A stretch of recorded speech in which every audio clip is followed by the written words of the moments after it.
أستغفر الله العظيم الذي لا إله إلا هو الحي القيوم أستغفر الله العظيم الذي لا إله إلا هو الحي القيوم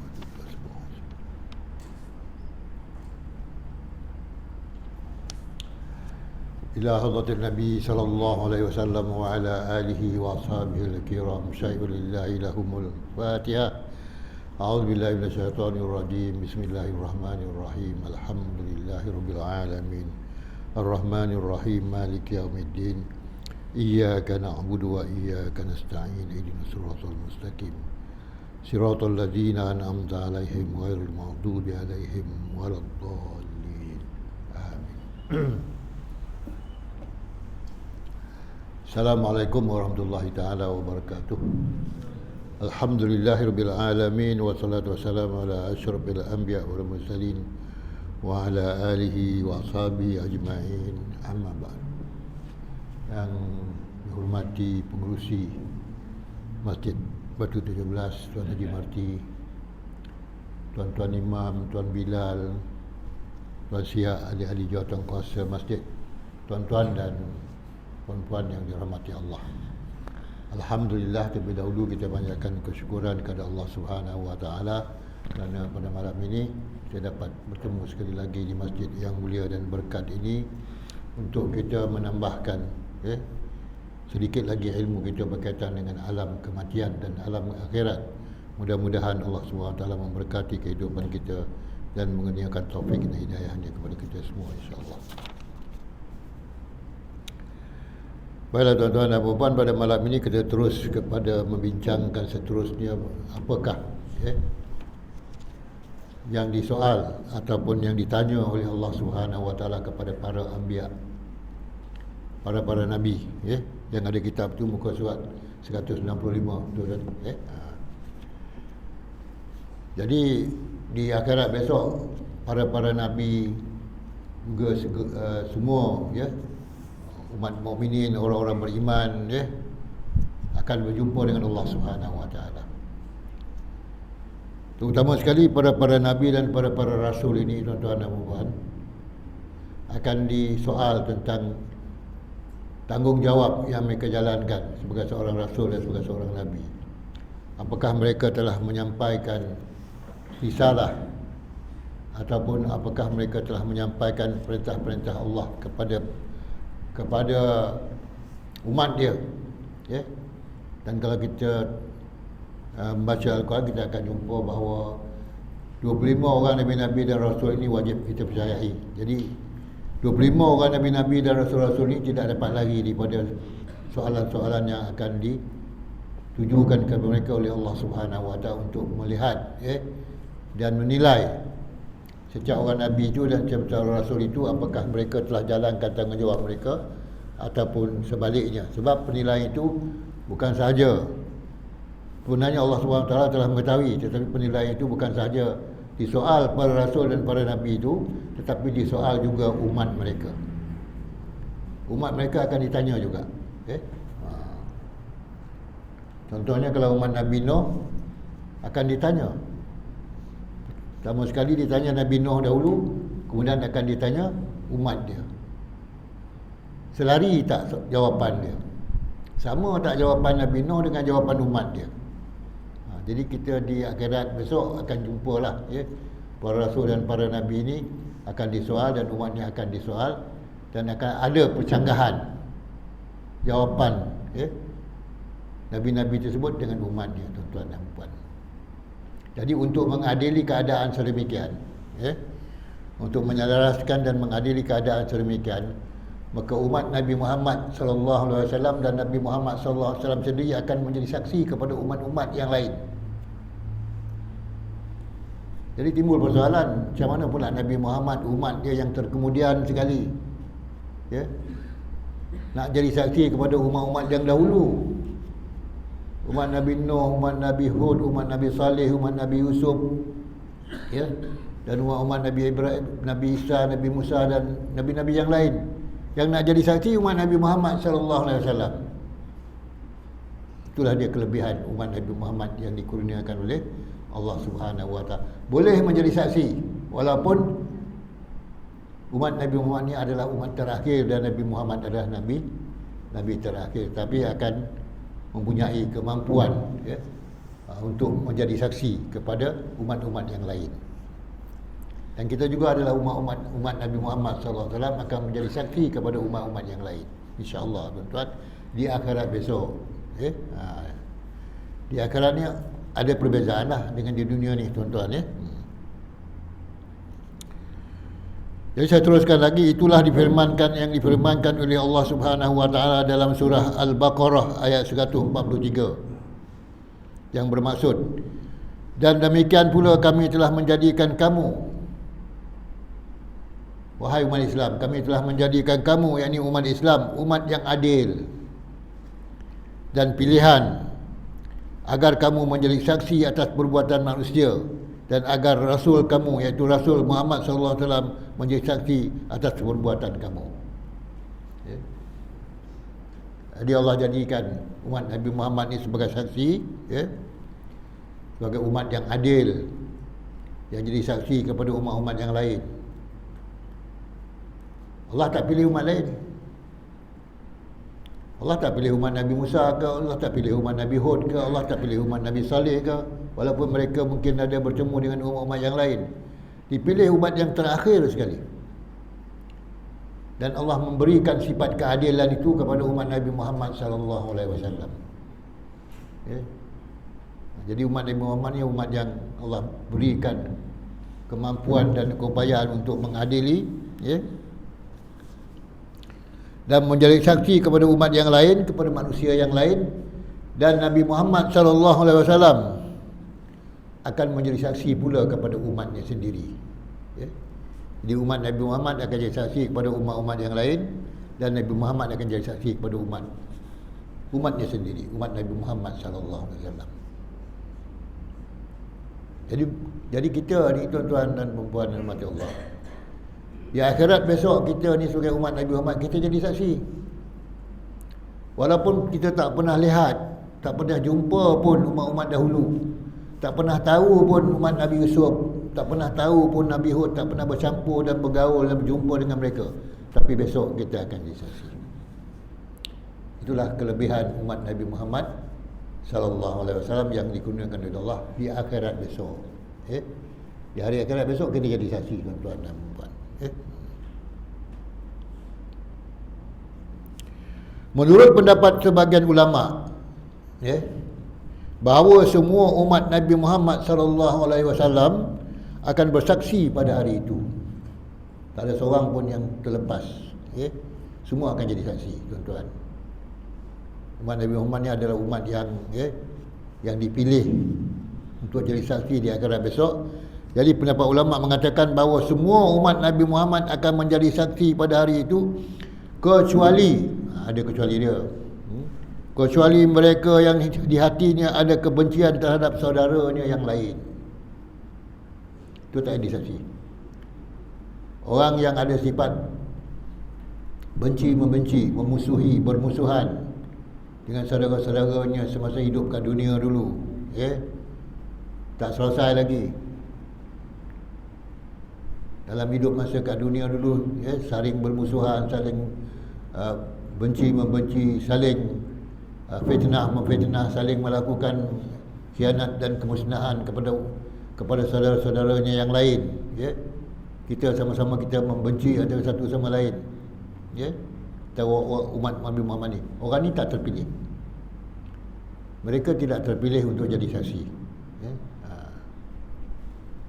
Jadi untuk menyediakan diri kita lah, untuk menyediakan diri kita menjadi saksi besok di akhirat, sebagai umat yang dipilih oleh Allah Subhanahu Wa Taala menjadi saksi di akhirat besok untuk umat-umat yang lain. Maka semasa hidup kat dunia ini kita buangkanlah sifat-sifat benci, membenci, dengki, mendengki, iri hati antara satu sama lain, antara umat Islam. Antara umat Islam ni harus diperkokohkan persaudaraan dia.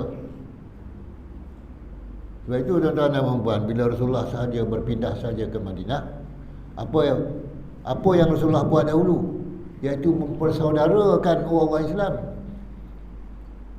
mewujudkan dua kumpulan orang Islam, satu Muhajirin dan satu Ansar, tetapi disaudarakan, dijadikan sebagai saudara adik-beradik, sehingga boleh sehingga boleh harta-harta Ansar ini boleh diwarisi oleh orang Muhajirin, harta-harta Muhajirin boleh diwarisi oleh orang Ansar. Ada pula orang-orang Ansar yang mempunyai isteri 2-3 orang, boleh dikahwini pula seorang oleh orang Muhajirin. Rapat persaudaraan itu asas yang pertama, yang telah dibuat oleh Rasulullah SAW apabila Rasulullah berpindah ke Madinah, iaitu mempersaudarakan orang Islam. Walaupun tak ramai, tuan, waktu itu tak ramai. Umat Islam tidaklah seramai yang ada sekarang ini, dan sangat rapat persaudaraan dia, semasa Rasulullah SAW. Tetapi hari ini kita lihat umat Islam dah jadi apa, tuan-tuan? Dah jadi bermusuhan sesama orang Islam. Kita memang musuh kita orang kafir, orang Nasrani, orang Yahudi, orang Kristian, yang sentiasa macam jalan nak musnahkan orang Islam ini. Tetapi orang Islam sendiri pun bermusuh sama dengan orang Islam, berperang. Sebab itu antara yang diperangi oleh orang Islam hari ini, sesama Islam, ialah peperangan yang berlaku antara Yaman dengan Saudi Arabia. Saudi Arabia bukan dia seorang je, bukan dia satu negeri saja. Dia bergabung 7 buah negeri Islam, termasuk Mesir, termasuk Kuwait, termasuk Qatar, termasuk negeri-negeri Islam yang lain. 7 buah negeri bergabung menyerang Yaman. Negeri Islam menyerang negeri Islam. Zaman kita sekarang ni, zaman kita sekarang ni, tuan-tuan dan puan, umat Islam tidak bersatu lagi seperti mana zaman Rasulullah SAW. Sebab itu pada pandangan ulama ataupun pendapat ulama ini menyatakan bahawa yang jadi saksi besok di akhirat ialah umat Islam yang tak ada sifat kebencian dalam hatinya, tidak bermusuhan antara satu sama lain, tidak ada sifat iri hati walaupun sedikit dalam hatinya. Disebutkan dalam kitab, walaupun hanya sebesar biji wijan, kecil sangatlah, ada iri hati antara Islam dengan Islam ni, orang tu tak boleh jadi saksi. Sama jugalah, tuan-tuan, kalau di dunia ni kita nak jadi saksi dalam apa-apa perbicaraan pun, mestilah orang tu bersih daripada segala perkara-perkara yang disyaki ataupun yang tidak, yang tidak membolehkan dia jadi saksi. Saksi dalam perbicaraan apa pun, saksi itu mestilah orang yang bersih. Kalau saksi dalam perkahwinan, bersih tak? Orang yang disaksi. Jadi wali nak kahwinkan ataupun hakim nak kahwinkan atau jurunikah nak kahwinkan, saksi mesti ada orang, 2 orang yang adil. Adil ni maknanya yang tidak diragui tentang kebaikan dia, bukan datang daripada golongan yang banyak buat maksiat jadi saksi, ataupun orang yang banyak melakukan perkara-perkara yang merosakkan umat Islam yang lain atau merosakkan diri dia sendiri. Saksi mesti orang yang adil, yang bersih daripada kejahatan, itu saksi. Jadi kalau di dunia pun dah macam tu, di akhirat lagilah. Begitu ramainya umat Islam yang ada di akhirat besok, bukan semua jadi saksi. Ada kekecualian dia, iaitu orang-orang yang ada iri hati antara satu sama lain, dan orang yang membenci antara satu sama lain di kalangan orang Islam, mereka tidak akan menjadi saksi besok di akhirat.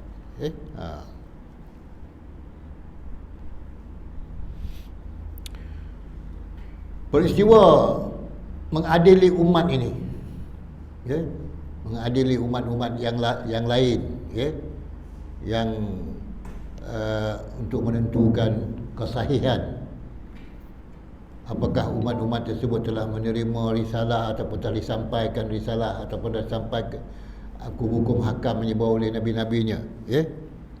Jadi untuk menentukan perkara ini berlaku, menurut Imam Ghazali, Kejadian ini bila berlaku? Menurut Imam Ghazali, bahawasanya kejadian ini berlangsung, kejadian mengadili umat-umat ini dan menjadi saksi umat Nabi Muhammad terhadap umat-umat yang lain ini akan berlaku, ya. Kata Imam Ghazali, akan berlangsung setelah Allah Subhanahu Wa Taala menghakimi perkara antara binatang. Setelah Allah Subhanahu Wa Taala mengadili binatang dulu, manusia ni kemudian. Binatang ni pun bergaduh juga, tuan-tuan, ya. Berapa juta binatang. Sejak zaman Nabi Adam tu ada berapa juta binatang di lautan, binatang di hutan-hutan rimba, binatang-binatang ternakan, binatang-binatang liar, ya. Ada binatang yang zalim pada binatang yang lain, ada binatang yang membunuh binatang yang lain tanpa sebab dan sebagainya. Itu juga akan diadili dahulu sebelum diadili manusia ini, tuan-tuan. Binatang dulu kena adil, ya. Setelah menetapkan perkara antara binatang yang bertanduk dengan yang tidak bertanduk. Bertanduk ni binatang apa yang bertanduk? Yang kita lihat hari ni, ya, kerbau, lembu ada tanduk, ya. Kambing ada tanduk tak? Ada tanduk. Kambing ada tanduk. Ayam tak ada tanduk. Ayam ada taji, ya. Yang tak bertanduk dengan yang tak bertanduk, binatang yang bertanduk menzalimi binatang yang tidak bertanduk, itu pun nak diadili besok di akhirat. Sebab juta, ya, bilion haiwan ni Allah dah hidupkan di atas muka bumi ni, dan juga di dalam lautan, juga di angkasa, burung-burung, ya. Semuanya akan diadili, tuan-tuan. Maksudnya pengadilan Allah Subhanahu Wa Taala ni bukan sahaja kepada makhluk manusia, tetapi makhluk binatang, ya. Ikan-ikan di lautan, burung-burung di langit, di angkasa, ya. Haiwan-haiwan yang jinak, haiwan-haiwan yang liar juga akan diadili besok di akhirat, ya. Disebut sini dengan bertanduk dengan yang tak bertanduk. Yang lain pada yang tak bertanduk tu adalah, ya, yang bertaji dengan yang tak bertaji. Yang apa lagi? Yang beracun dengan tak beracun. Apa binatang yang beracun? Ular kan, ya. Ular beracun. Yang bisanya ular ni, racunnya bisa, yang bisa, yang boleh membunuh bila dia mematuk binatang lain, ataupun dia mematuk orang lain atau binatang lain, boleh mati dengan serta-merta. Ada binatang-binatang yang bisa, ular-ular yang bisa ini hidup di dunia ini sekarang ni. Itu pun akan diadili besok jika dia tidak menggunakan, apa dia, senjata yang Allah kurniakan kepada dia, bisa yang Allah berikan pada dia itu kepada perkara yang diredai oleh Allah Subhanahu Wa Taala. Dan setelah Allah Subhanahu Wa Taala memisahkan antara bintang liar dengan burung, ya, Allah pisahkan, ya. Binatang-binatang semua ni dah selesai diadili, ya. Dah selesai, dah dapat keputusan. Dan binatang-binatang yang dizalimi telah dapat pembelaan daripada Allah Subhanahu Wa Taala. Yang menzalimi pun dah dapat balasan dia. Jadi semua binatang-binatang ni dipisahkan, kemudian dikumpulkan, ya. Antara binatang-binatang liar dan burung-burung ni akan dipisahkan, ya. Lalu Allah Subhanahu Wa Taala berfirman kepada semua haiwan-haiwan ini, tuan-tuan, ya. Haiwan-haiwan yang telah pun ada, ya, yang telah pun dihidupkan balik semula di akhirat besok, yang telah pun diadili terhadap amalan perbuatan mereka, ya. Lalu Allah jadikan, lalu Allah berfirman, lalu Allah SWT berfirman kepada semua haiwan tersebut, jadilah debu. Maka semua binatang tu jadi debu, tuan-tuan. Jadi binatang tak ada macam kita ni masuk neraka, masuk syurga, ya. Dia semuanya jadi apa? Jadi debu. Kalau kita jadi debu, elok tak? Baik tu kalau kita tengok orang agama-agama lain lah, agama-agama Hindu ke, bila mati saja orang dia ataupun penganut agama Hindu ni mati, mereka mati kemudian dibakar dan jadi debu. Dibakar jadi debu. Sebab dia, mungkin dia tahu ni apa peristiwa ni akan berlaku di akhirat besok. Jadi dia jadi debu diri dia dulu sebelum mereka dihidupkan semula seperti mana mereka kat dunia dan berhadapan dengan Allah Subhanahu Wa Taala. Kat dunia mereka pun pakar mayat-mayat mereka dah jadi debu. Dengan harapan besok tak diadili lah. Tidak, tuan-tuan. Keputusan tidak boleh kita ambil semasa kita ada di dunia ini. Ya? Kita tahu haiwan jadi debu, kita pun nak jadi debu juga kat dunia. Tak mungkin. Tak boleh kita terlepas daripada undang-undang Allah, keadilan Allah Subhanahu Wa Taala. Maka semua binatang tersebut pun rata dengan tanah. Binatang-binatang nak jadi debu ni, dia jadi rata lah. Serata dengan tanah. Ya? Menjadi debu. Tak ada lagi nampak haiwan-haiwan, ya, yang hidup macam haiwan-haiwan biasa tersebut, tapi semua dah jadi temah, dah jadi debu. Itulah yang terkandung dalam ayat Quran dalam surah An-Naba. Ya, Allah berfirman maksudnya, dan orang-orang kafir berkata, alangkah baiknya sekiranya aku dahulu adalah tanah. Jadi orang kafir berharap-haraplah. Apa kata orang kafir? Wa yaqulul kafir ya laitani kuntu turaban. Orang kafir berkata, alangkah baiknya kalau aku dulu jadi tanah.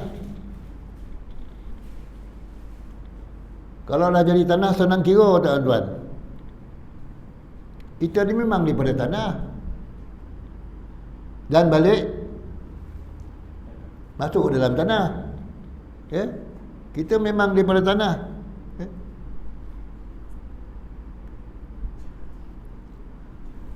Summa ja'alnakum min sulalatin min tin. Ya? Ini dalam Quran Allah sebut, summa ja'alnakum min sulalatin min tin. Kemudian kami jadikan kamu daripada saripati tanah. Ya? Allah jadikan tanah. Kita ni jadi daripada tanah. Jadi daripada tanah dan akan kembali kepada tanah. Berarti bila orang dikebumikan, ya? Apabila dikebumikan, maka setelah selesai dikebumikan, belum lagi dikambus, maka kita akan campakkan tiga kepal tanah. Mimma khalaqnakum wa mimma nu'idukum. Kemudian mimma apa lagi tu hujung tu? Daripada kami, daripada inilah kami jadikan kamu. Kemudian daripada tanah ini dah kami kembalikan kamu. Yang ujungnya apa ni? Kalau lupa kan bangkitlah mayat dolek. Allah jadikan kita di tanah, kemudian Allah kembalikan kita kepada tanah.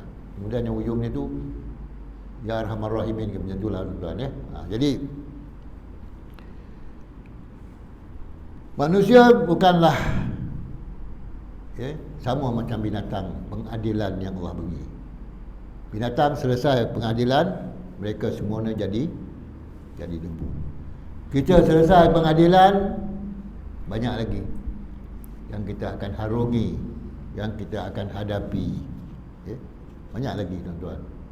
Sebab itu kita rentetan, ya, dalam peristiwa-peristiwa hari kiamat tersebut. Kita akan berhadapan dengan Siratul Mustaqim. Kita akan berhadapan dengan, ya, dengan selain Siratul Mustaqim, kita akan berhadapan dengan mizan, yaumul mizan pertimbangan, ya. Dan sebelum pun kita pergi akhirat, kita dah berhadapan dengan Munkar dan Nakir. Kita dah berhadapan dengan malaikat Ruman. Banyak peristiwa-peristiwa yang kita lalui. Dan waktu itu kita tak sama macam kita di dunia ni. Di dunia ni kita hidup macam ni lah, ya. Kita berhadapan dengan apa di dunia ni? Dengan 3-4 perkara yang besar dalam dunia ni. Berhadapan dengan ekonomi, berhadapan dengan apa lagi? Dengan pendidikan, berhadapan lagi dengan tarbiyah, berhadapan lagi dengan gejala-gejala masyarakat, berhadapan lagi dengan penyakit dan bagai-bagai lagi dalam hidup dunia ni. Yang mengakhiri kita di hidup dunia ialah dengan kematian. Tapi di akhirat besok kita berhadapan dengan yang lain. Tak sama. Kat dunia ni kita berhadapan, kalau dari segi ekonomi, kita berhadapan dengan keadaan ekonomi yang sangat, sangat menyempitkan, kesulitan ekonomi, tidak berkembangnya ekonomi dan sebagainya. Di segi pendidikan kita berhadapan dengan masalah pendidikan. Ya. Di segi keluarga kita berhadapan dengan masalah keluarga dan sebagainya. Banyak masalah dalam dunia ni, tapi berakhir dengan kematian. Bila kita dah mati, semua masalah dunia dah selesai. Tapi kita akan berhadapan pula, seperti mana yang disebutkan tadi, berhadapan dengan persoalan daripada Allah Subhanahu Wa Taala. Bukan kita saja kena soal, kita memang kena soal, tapi yang pertama sekali kena soal ialah para anbiya, para mursalin akan disoal dulu. Nabi-nabi dan rasul-rasul dulu. Lepas tu nabi-nabi dan rasul itu umat dia pula disoal. Nabi disoal, kemudian umatnya disoal untuk menilai nabi-nabi yang dihantar kepada mereka ni betul ataupun tidak. Umat Nabi itu akan disoal. Jadi itu yang akan kita hadapi di akhirat besok. Di dunia berpuluh tahun kita hidup kat dunia, minyak tu je. Tapi di akhirat adalah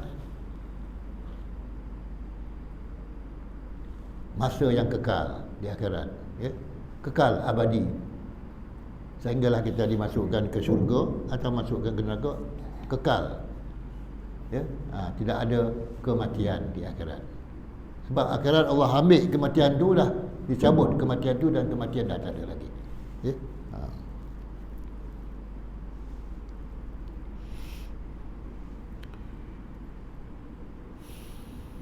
Kemudian tuan-tuan dan puan-puan yang dirahmati Allah, selesai pengadilan terhadap binatang. Kemudian terdengarlah seruan yang berasal daripada Allah Subhanahu Wa Taala yang kedua. Selepas selesainya pengadilan terhadap haiwan-haiwan ni, kemudian pengadilan terhadap manusia pun telah dimulakan. Kemudian ada seruan daripada Allah Subhanahu Wa Taala bertanyakan tentang apa? Di manakah Lauh Al-Mahfuz? Di manakah Lauhul Mahfuz? Lauh Mahfuz. Allah tanya, walaupun Allah tahu, tapi Allah tanya. Lauh Mahfuz ni apa, tuan-tuan? Tempat ditulis semua, semua yang akan menimpa manusia ni, nasib-nasib manusia ni ataupun apa-apa kejadian terhadap manusia akan tertulis dalam Lauh Mahfuz. Terutama sekali tentang umur kita, tuan-tuan. Dah tulis dah dalam Lauh Mahfuz, dah ada dah. Cuma kita yang tak dapat tengok. Kalau boleh tengok macam mana? Kita boleh tengok lalu Lauh Mahfuz, tak boleh. Sebab dia di alam yang lain, tak boleh tengok. Tapi dah tertulis dah umur kita berapa dah, tak ada dah. Cuma kita menjalani hidup ini dalam keadaan apa? Dalam keadaan yang kita bimbang lah. Bimbang. Kalau kena penyakit pun kita fikir, apakah dengan penyakit kita ini kita boleh hidup lagi ataupun tidak? Itu ketentuan Allah. Ada orang yang umur dia panjang, walaupun melalui berbagai-bagai penyakit. Ada orang yang tak ada penyakit, tapi umur pula pendek. Ada orang yang terlantar di rumah dia, sakit bertahun-tahun, belum mati-mati. Tapi yang muda belia ni naik motosikal jadi merepet mati, umur 18 tahun. Ini segala-galanya ini adalah ketentuan Allah Subhanahu Wa Taala.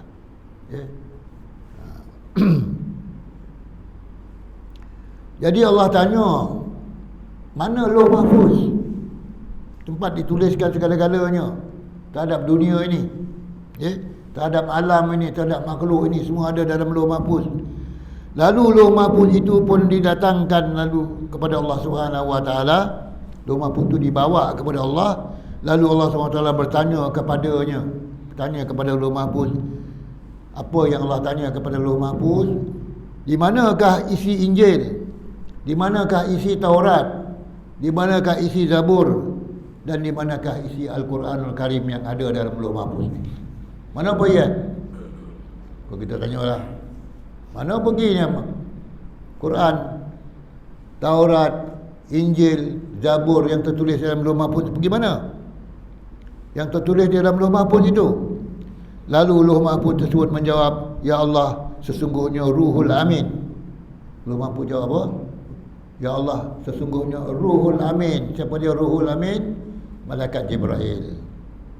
Sesungguhnya Malaikat Jibril telah memindahkannya. Bila Malaikat Jibril menyampaikan wahyu pada para nabi dan para anbiya ni tuan-tuan, diambil daripada Lauh Mahfuz dan disampaikan kepada rasul-rasul, ya, yang telah ditentukan. Kalau Taurat disampaikanlah kepada Nabi Musa, kalau Injil disampaikan kepada Nabi Isa, kalau Al-Quran disampaikan kepada Nabi Muhammad sallallahu alaihi wasallam, kalau Zabur disampaikan kepada siapa? Kepada Nabi Daud alaihi salam. Empat Nabi ni telah pun diberikan kitab-kitabnya oleh Malaikat Jibril. Sebab tu Lauh Mahfuz kosong, semuanya dikeluarkan oleh Malaikat Jibril, ya. Jadi untuk mendapatkan kepastian, maka Allah Subhanahu Wa Taala memanggil Malaikat Jibril. Ini tuan-tuan, ini cerita yang sebenarnya berlaku di akhirat besok. Apa sebenarnya yang berlaku, ya, antara Allah Subhanahu Wa Taala dan para anbiya ni dengan Lauh Mahfuz ni. Lalu Allah panggil Malaikat Jibril. Allah Subhanahu Wa Taala bertanya kepada Malaikat Jibril, wahai Jibril, Lauh Mahfuz ini mengatakan bahawa kamu telah memindahkan firman-firmanku dan wahyuku. Apakah itu benar? Allah tanya balik Malaikat Jibril. Ini keadilan. Ini katakan keadilan ilahi. Keadilan Allah itu sampai ke peringkat itu. Walaupun Allah tahu. Malaikat Jibril yang memindahkan semua Taurat, Injil, Zabur dan Al-Quran ini kepada Nabi-Nabi yang telah ditetapkan. Tapi Allah tanya balik untuk menunjukkan keadilan Allah Subhanahu Wa Taala dalam segala persoalan dalam, ya, dalam di kalangan manusia, di kalangan makhluk-makhluk, di kalangan umat-umat dan di kalangan para nabi, tuan-tuan dan puan.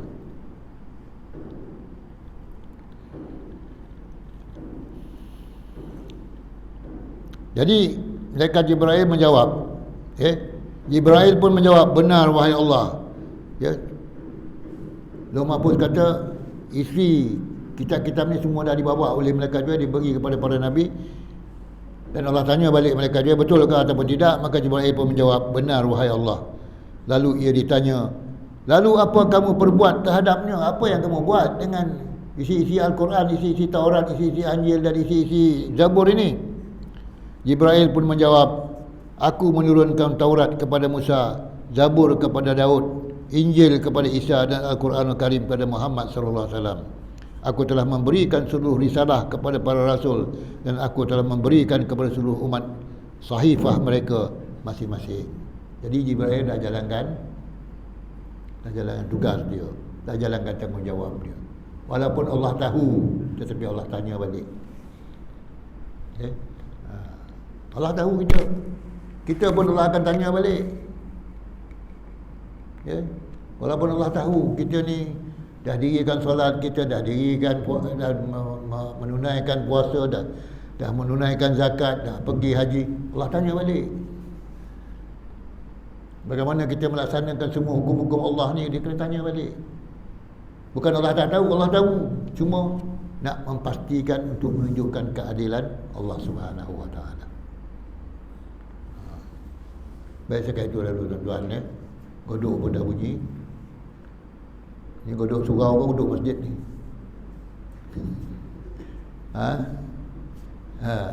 Godok buka bersuara. Sekali itu lalu tuan-tuan dan puan-puan, Allah SWT memberkati kehidupan kita dan menggunakan taufik dan hidayah kepada kita semua, insya-Allah. Bismillahirrahmanirrahim. Alhamdulillahirabbil alamin. Wassalatu wassalamu ala asyrafil anbiya wal mursalin wa ala alihi wa ashabihi ajma'in. Allahumma rzuqna ya Rabbi fahman nabiyyin hifdzal mursalin wa ilhamu malaikatil muqarrabin fi amrin ya arhamar rahimin. Rabbana atina min ladunka rahmah wa hayyi lana min amrina rasyada. Rabbana atina fid dunya hasanah wa fil akhirati hasanah wa qina azabannar. Wa sallallahu ala sayyidina Muhammadin wa ala alihi washabihi ajma'in. Subhana rabbika rabbil izzati amma yasifun wa salamun alal mursalin. Walhamdulillahi rabbil alamin. Taqabbalallahu minkum. Assalamualaikum warahmatullahi taala wabarakatuh.